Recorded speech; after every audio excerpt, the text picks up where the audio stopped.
과거 고대 사회에 민간에는 남을 저주하는 주술 문화가 널리 퍼져 있었습니다. 중국에서도 그랬고 중국의 영향을 받은 우리나라에서도 역시 그랬습니다. 중국을 거쳐 조선 사회에 유행했던 민간의 저주 주술 중에 고독이라는 주술이 있었습니다. 외롭다는 의미의 고독이 아니라 벌레 고자에 독약할 때 독자를 쓰는 고독입니다.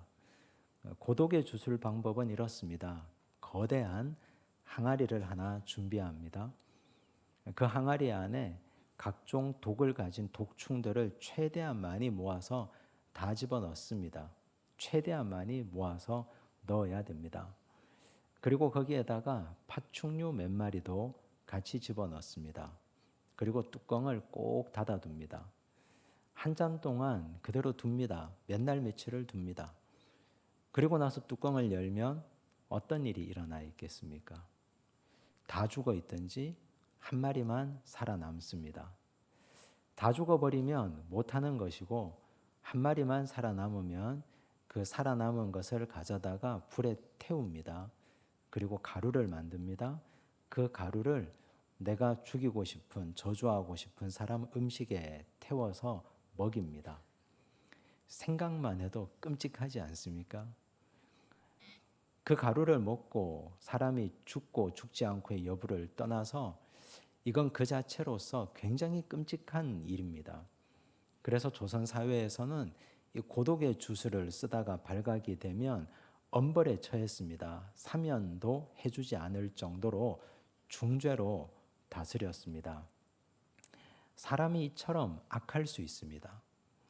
인간의 본성이 이토록 악하다는 증거 아니겠습니까? 사람은 본성적으로 누군가가 잘 되는 걸 눈뜨고 보지를 못합니다. 누군가 성장하고 누군가 잘 되면 축복하고 진심으로 축하해 줘야 되는데 그게 그렇게 어렵습니다. 웬만하면 깎아내리려고 하고 흠집을 잡으려고 합니다. 심지어는 내가 가진 모든 살기를 동원해서 그 사람을 죽이려고까지 합니다. 이게 주술에 나타난 인간의 악함입니다. 그런데 예수 그리스도의 사죄의 공로를 덧입고 주님의 피로 거듭난 하나님의 백성들은 달라야 하지 않겠습니까? 믿음의 백성들의 특징 중에 하나가 상대방을 축복하는 겁니다. 상대방이 잘 되기를 빌어주고 복을 빌고 축복하는 것. 이건 하나님의 백성으로서 마땅히 해야 될 일입니다.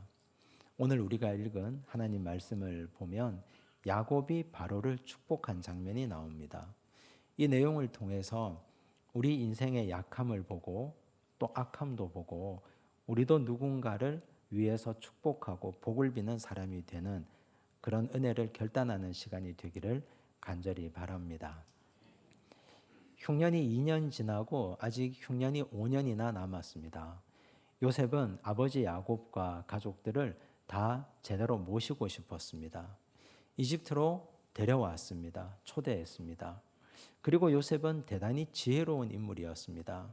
흉년의 시기에 가족들이 70여 명이나 넘게 이집트로 와서 사는 것, 이걸 사람들이 어떻게 볼까? 주변 사람들의 시선을 생각합니다. 그래서 바로 앞에 나갈 때 형제들의 입에 말을 넣어줍니다. 우리는 직업을 얻기 위해서 이곳에 온 것이 아닙니다. 우리는 목축하는 사람들입니다. 이곳에 와서도 여전히 우리는 목축하는 자로 살겠습니다. 이집트 사람들이 천하게 여기는 목축이 우리의 본업입니다. 우리는 직업도 관심이 없고 결혼을 통한 신분 상승도 관심이 없습니다. 말단 관직도 얻으려고 하는 사람들이 아닙니다. 이 점을 분명히 했습니다. 바로는 이에 대한 응답으로 자신의 가축을 치게 했습니다. 그래서 공식적으로 야곱의 가족들을 보호해 줍니다. 이제 형제들이 바로를 만나는 장면이 끝납니다. 이제 가족의 대표되는 야곱이 바로에게 인사하러 나갑니다. 요셉이 자기 아버지를 모시고 바로 앞에 섰습니다. 7절을 보십시오. 함께 읽겠습니다. 요셉이 자기 아버지 야곱을 인도하여 바로 앞에 서게 하니 야곱이 바로에게 축복하매. 우리가 이 장면을 한번 상상을 해 보신다면 요셉이 굉장히 당황했을 법합니다. 요셉은 굉장히 지혜롭고 치밀한 인물 아닙니까? 자기 형제들에게 바로 앞에 가서 할 말을 알려줄 정도의 치밀한 사람이었습니다. 그런데 아버지가 갑자기 바로에게 축복할 줄 몰랐을 겁니다. 그러면 어떤 식으로 축복을 했을까? 성경에 보면 축복하는 형태는 아주 다양합니다. 족장인 아버지가 자기 자녀를 축복할 때는 데려다가 꿇어앉히고 머리에 손을 얹고 안수기도 해줍니다.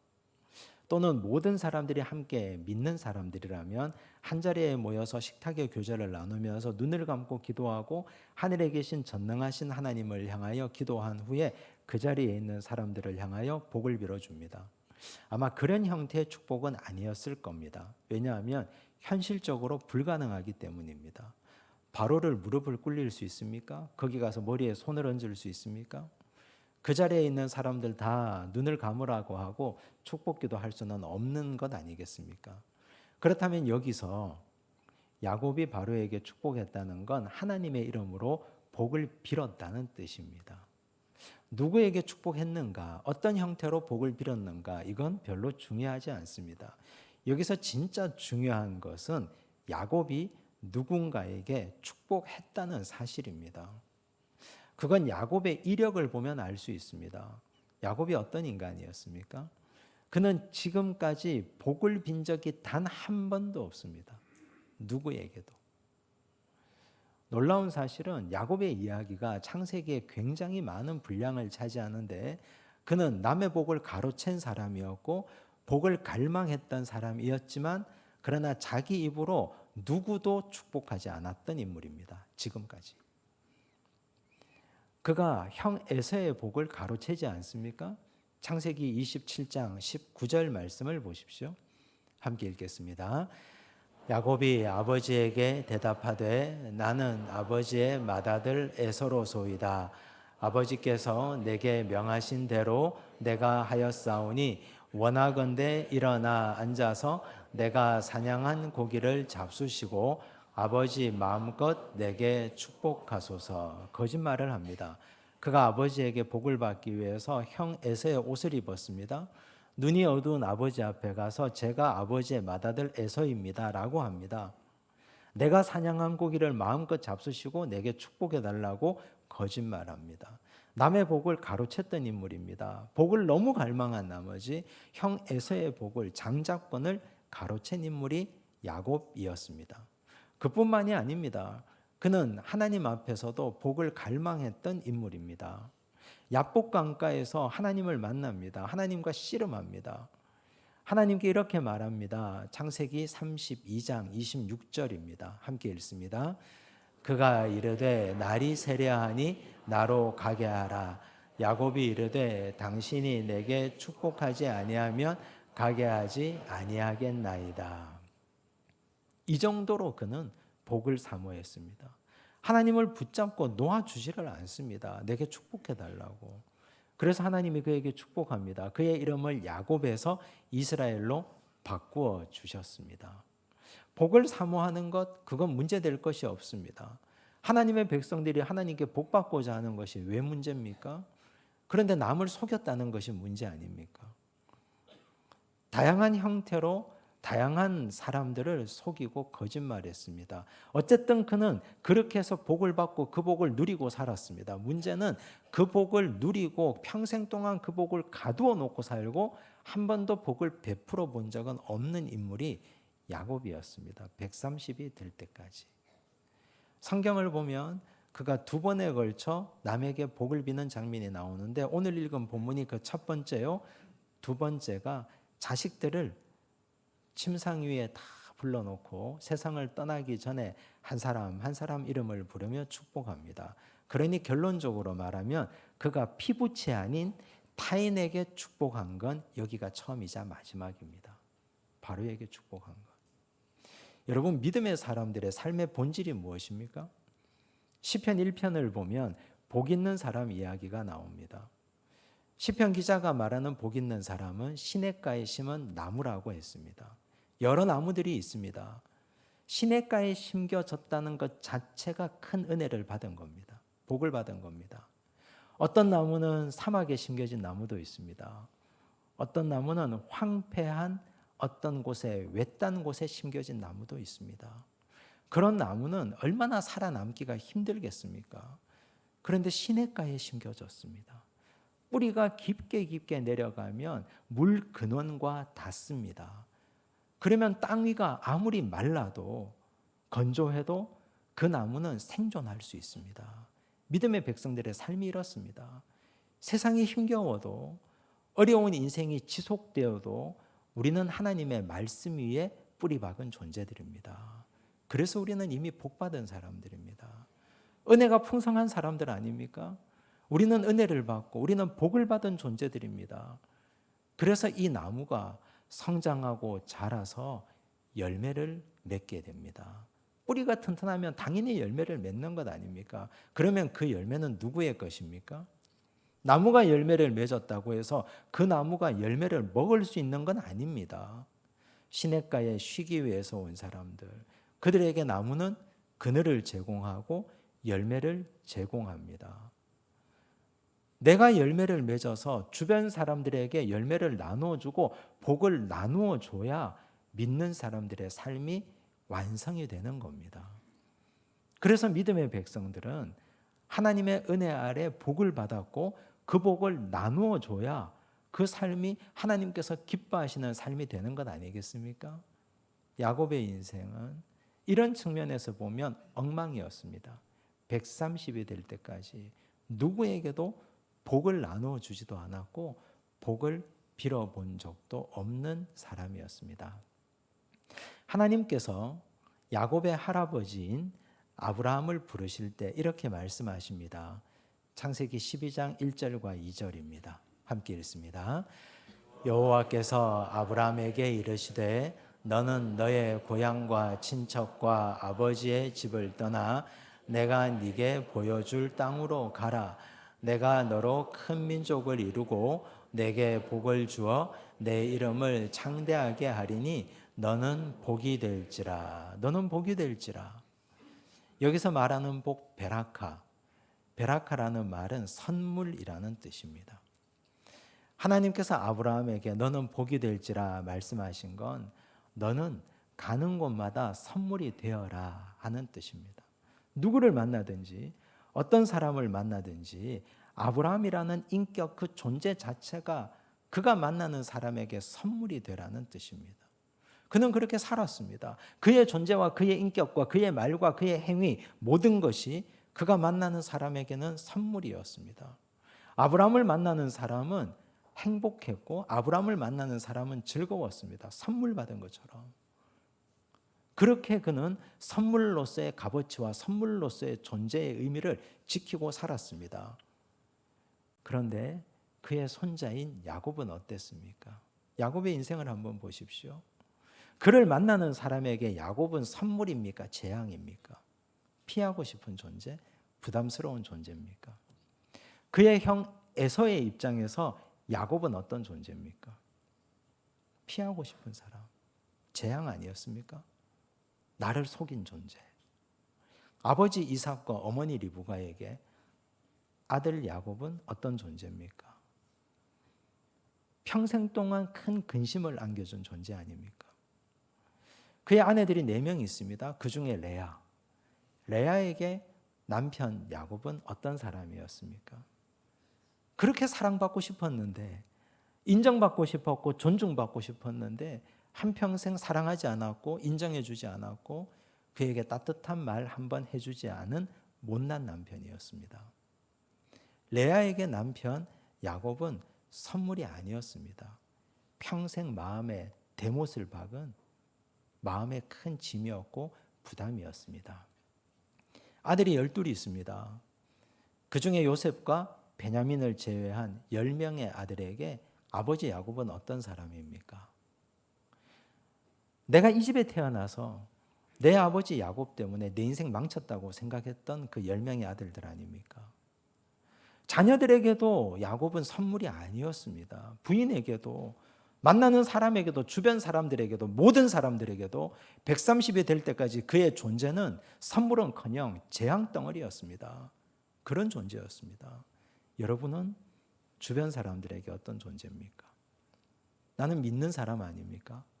예수 믿는 사람이고 하나님의 백성 아닙니까?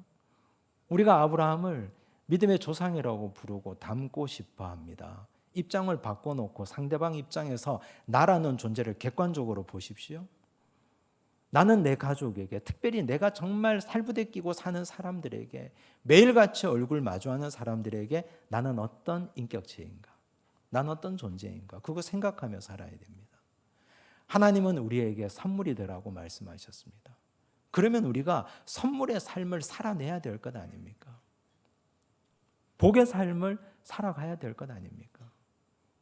우리 예수님 어떠셨습니까? 예수님 이 땅에서 공생의 3년의 짧은 삶을 사셨습니다. 복음서 말씀을 보면 우리 예수님은 만나는 모든 사람들에게 그 자체로 큰 은혜였고 선물이었습니다.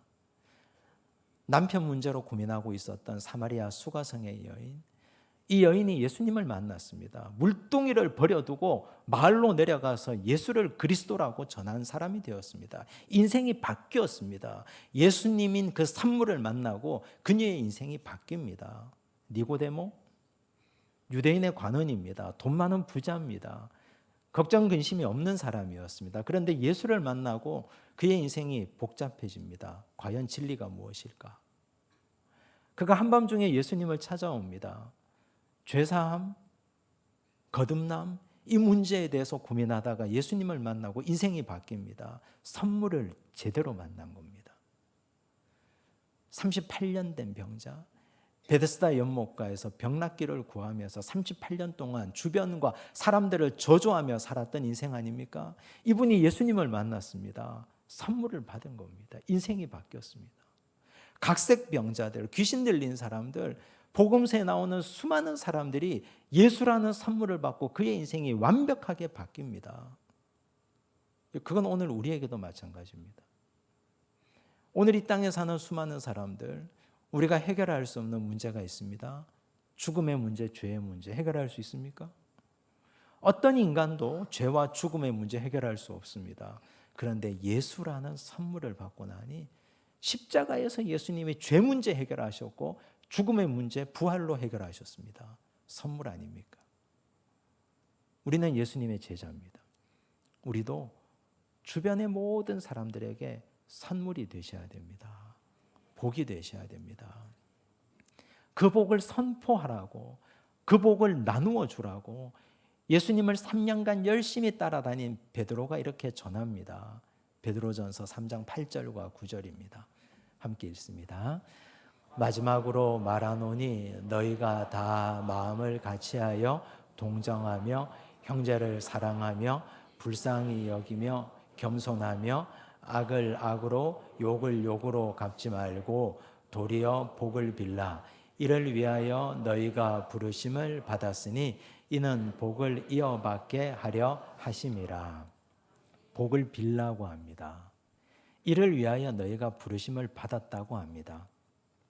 이는 창세기 12장 1절과 2절의 말씀을 그대로 가져온 거 아닙니까? 우리가 하나님의 백성 된 것은 상대방에게 복을 나누어 주기 위해서 우리가 부르심을 받은 겁니다. 이렇게 하면 너희가 복을 이어받을 것이라고 말씀하셨습니다. 무슨 말입니까? 내가 누군가에게 복을 빌고 내가 가진 복을 나누어 주면 내 인생의 곳간에 하나님이 복을 가득가득 채워준다는 말씀입니다. 복을 베풀지 않으면, 내가 복을 선포하지 않으면, 나누어 주지 않으면 하나님이 나에게 복을 줄 수가 없습니다. 여러분, 우리는 복 받은 자로 이 땅에 왔기 때문에 복을 베풀고 선포하고 나누어 주셔야 됩니다. 그러면 하나님이 매 순간 우리 인생에 꼭 필요한 것들로 우리 인생의 곳간을 가득가득 채워 주실 줄로 믿습니다. 복을 빌라고 하신 것 선포하라는 말입니다. 하나님께서는 이 땅을, 이 천지 만물을 말씀으로 창조하셨습니다. 말씀에 권능이 있는 분입니다. 우리는 하나님의 피조물 아닙니까? 하나님의 형상을 입은 존재 아닙니까?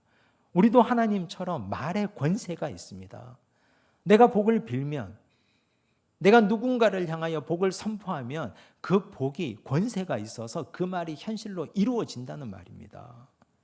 여러분 부디 우리 주변 사람들, 나와 함께한 자들을 위해서 복을 빌어 주십시오.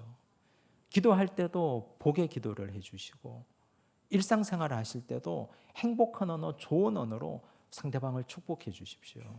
그러면 하나님이 내 인생의 곳간도 가득 채우시고 말의 권세를 허락해 주셔서 그 복이 현실이 되게 하실 줄로 믿습니다. 이제 이 바로가 색다른 경험을 했지 않습니까? 평생 동안 살면서 생전 처음 만나는 130의 노인에게 축복을 받아본 것이 아마 처음이었을 겁니다.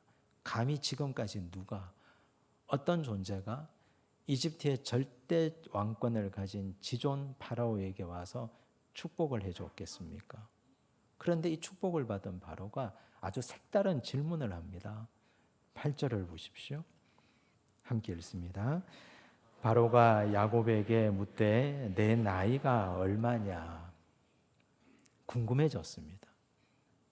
이 사람의 존재가. 사람이 나이가 들어가면 있던 자신감도 없어집니다. 자존감도 떨어지고, 과거에 내가 잘했던 것도 자꾸만 불안해지고 못할 것 같고. 그런데 도대체 이 노인은 행색도 초라하고 가진 것도 없는데, 이렇게 늙은 노인이 도대체 어쩜 이렇게 당당하고 자신감 있을까? 과연 내가 이 나라의 절대 주권을 가진 파라오라는 걸 알기는 하는 걸까? 나에게 와서 하나님의 이름으로 축복해 주니 이게 대단히 놀라운 일입니다. 그런데 바로는 이 경험을 야곱의 아들 요셉에게도 했습니다. 9년 전 그가 요셉을 처음 만났을 때, 그때 그가 이상한 꿈을 2번 꿉니다. 꿈 해석을 잘하는 사람을 찾았습니다. 감옥에서 갓 나온 청년입니다. 행색은 별 볼 일이 없습니다. 그의 눈은 빛났고 그는 자신감이 있어 보였습니다. 네가 꿈 해석을 잘해서 이 자리에 불렀다고 하니, 그때 요셉이 하는 말이 하나님께서 바로에게 편안한 대답을 하시리이다. 하나님의 이름을 높였습니다. 그 아들도 하나님을 얘기했고, 지금 만난 이 아버지도 하나님의 이름으로 나를 축복합니다. 궁금해졌습니다. 도대체 이 사람들이 믿는 하나님은 누군가? 나이가 이만큼 되었는데도 어쩜 이렇게 당당하고 어쩜 이렇게 자신감이 있는가? 바로가 내 나이가 얼마냐라고 묻는 이 질문에는 자신의 깊은 존재의 고민이 담겨 있습니다. 이집트 사람들에게 파라오는 이미지 메이킹이 잘 되어 있는 인물입니다. 사람들은 파라오를 태양신의 아들이라고 믿었습니다. 태양신의 아들은 죽으면 안 됩니다. 영생불사해야 됩니다. 그가 죽으면 거대한 피라밋을 만듭니다. 미이라로 만듭니다. 죽었으나 죽지 않고 신이 되었다고 거짓말합니다. 하지만 그는 알고 있습니다. 내 아버지도 죽었고 내 가족도 다 죽었고 나도 곧 죽는다는 사실을 알고 있습니다. 그게 딜레마입니다. 사람들에게는 죽지 않는 신처럼 행사하지만, 그러나 나의 존재는 갈수록 자신감이 없어지고 갈수록 죽음을 향해서 달려가고 있는 연약한 존재라는 걸 그는 알고 있습니다. 그래서 물어본 겁니다. 어쩜 그렇게 당당할 수 있냐고. 도대체 너는 어쩜 그렇게 이렇게 당당하게 나를 축복할 수 있냐고. 내 나이가 몇 살이냐고. 이집트 사람들은 죽음에 대해서 관심이 굉장히 많습니다. 왕이 죽고 나면 그의 무덤에 함께 부장품으로 묻어주는 책이 있는데 사자의 서라는 책입니다. 사자의 서를 그림으로 나타낸 벽화가 이 그림입니다. 그들의 세계관이 이렇습니다. 어떤 한 사람이 죽으면 심장을 꺼내서 저울에 달아본다고 합니다. 심장이 저울에 올라가 있습니다. 반대편 저울에는 깃털이 놓여 있습니다. 평소에 죄를 많이 지으면 심장의 무게가 많이 나가서 깃털이 올라가고 심장에 내려갑니다. 그러면 저 짐승의 탈을 쓰고 있는 저 짐승 같은 존재가 심장을 먹어버립니다. 그리고 그 사람, 심판받고 있는 사람을 지옥으로 끌고 갑니다. 그런데 평소에 죄를 많이 짓지 않고 선하게 살면 심장의 무게가 가벼워서 기틀이 내려갑니다. 그럼 그 사람은 천국으로 인도합니다. 이게 그들이 가지고 있는 세계관이었습니다. 이렇게 그들은 죽음에 대한 관심이 굉장히 많았습니다. 삶과 죽음에 대한 관심이 많았다는 건 죽음에 대한 공포가 그만큼 컸다는 증거 아니겠습니까? 그래서 궁금해진 겁니다. 이제 저 사람, 저 할아버지를 보니까 죽을 날이 얼마 남지 않은 것 같은데 저렇게 당당하니 저 사람은 죽음에 대한 공포가 없는 것인가?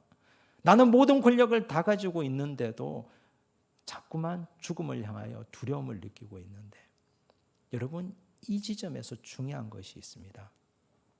믿음을 가지고 사는 사람들은 믿지 않는 사람들에게 궁금해져야 됩니다. 저 사람은 도대체 가진 것도 별로 없는데, 잘나지도 않은데, 자식이 잘된 것도 아닌데, 물질이 많은 것도 아닌데 어떻게 저 사람은 저렇게 행복할까? 어떻게 저 사람은 저렇게 얼굴에서 웃음이 떠나지를 않을까? 저 사람은 어떻게 저렇게 어깨를 펴고 당당하게 살아갈 수 있을까? 저 사람은 죽음에 대한 공포 없이 어쩌면 저렇게 하나님을 자랑할 수 있을까? 그런 궁금함이 있어야 됩니다. 믿지 않는 사람들에게 믿는 사람은 나와 차별화되는 사람, 같은 상황에서도 울지 않고 하나님을 향하여 찬양할 수 있는 사람, 도대체 저 사람이 저렇게 살 수 있는 저 배후에 존재하는 분은 누구실까? 이 궁금함이 있어야 됩니다. 바로는 매우 궁금해졌습니다. 아들 요셉을 먼저 경험하고 아버지 야곱을 경험하니 궁금합니다. 그래서 질문한 겁니다. 이걸 훗날 바울은 이렇게 표현했습니다. 고린도후서 6장 9절과 10절입니다. 함께 읽습니다. 무명한 자 같으나 유명한 자요, 죽은 자 같으나 보라 우리가 살아있고, 징계를 받는 자 같으나 죽임을 당하지 아니하고, 근심하는 자 같으나 항상 기뻐하고, 가난한 자 같으나 많은 사람을 부유하게 하고, 아무것도 없는 자 같으나 모든 것을 가진 자로다. 여러분, 이런 사람이 바로 우리들입니다. 이게 믿지 않는 사람들이 볼 때는 너무너무 신비로운 겁니다. 아무것도 아닌 것 같은데 저 사람은 유명해진 것 같고, 저 사람은 가난한 자 같은데 모든 것을 가진 부유한 사람 같고, 틀림없이 이 지점에서는 근심하고 눈물 흘려야 되는데 진심으로 기뻐하는 것 같고, 도대체 배후에는 누가 계신 건가? 그래서 궁금하게 여기고 질문해야 됩니다. 질문하면 우리가 뭐라고 대답하겠습니까? 하나님이 함께 하시니 그렇다고. 내 배후에는 전능하신 하나님이 계시고 나는 지금 죽어도 천국에서 눈 뜰 것을 믿는다고. 그렇게 우리가 대답하지 않겠습니까? 우리가 믿음의 백성이라면 야곱처럼 요셉처럼 믿지 않는 사람들에게 궁금함을 자아내는 사람이 되셔야 됩니다. 그런 은혜를 받아 누리고 그 배후에 하나님이 계심을 고백하는 믿음의 자녀들 되시기 바랍니다. 기도하겠습니다. 아버지 하나님 감사합니다. 주의 은혜로 살았습니다. 하나님이 우리에게 복의 복을 더하여 주셨습니다. 그런데 우리는 복을 나누지 않았습니다. 내 것으로만 부여잡고 살았습니다. 움켜잡고 살았습니다. 아버지 용서하여 주옵소서. 나이가 130이 되어서야 이제야 처음으로 타인을 축복하는 야곱처럼 살지 않게 하시고, 순간순간 내가 받은 것, 내가 가진 것 베풀고 나누고 복을 전하고 흘려보내는 인생들이 되게 하여 주시옵소서. 아버지 하나님, 또한 기도합니다. 믿지 않는 자들이 나를 궁금하게 여기기를 원합니다. 우리의 삶이 하나님 앞에서 신비로워서 내가 비록 가난하나 부유한 자처럼 살아가고, 나는 죽음에 대한 공포를 가지지 않으며 저 천국 소망하며 당당하고 어깨 펴고 살아가서 바로도 부러워하고 바로도 궁금하게 여기는 하나님의 자녀 되게 하여 주시옵소서. 예수님 이름으로 기도드리옵나이다. 아멘.